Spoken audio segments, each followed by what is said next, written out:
What's up, guys? J-Stall here.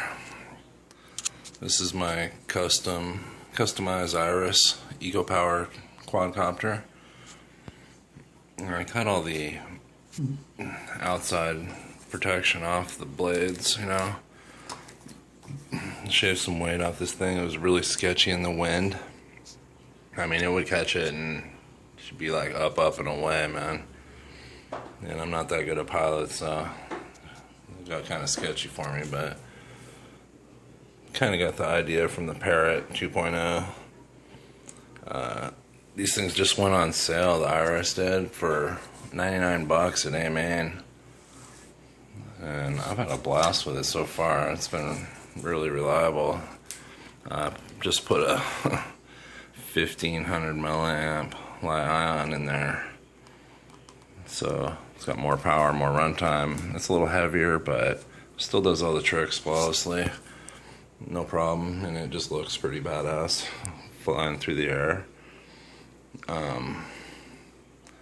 You know, the only thing that really blows about the Iris is the screw quality is absolute garbage.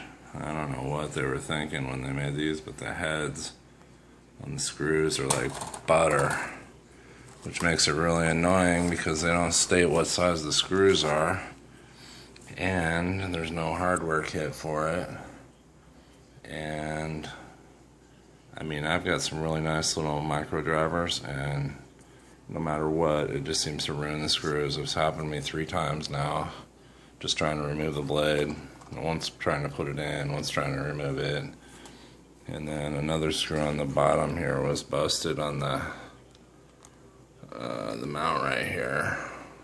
In shipping, I assume. But other than that, man, if you can get around the screws and figure out the sizes and stuff, or find a replacement, you shouldn't really need to take anything apart. But I was messing around with it, you know, and I put bearings in for the propeller. I used the Latrax Alias bearings. I think they're like 6mm by 3mm by 2mm.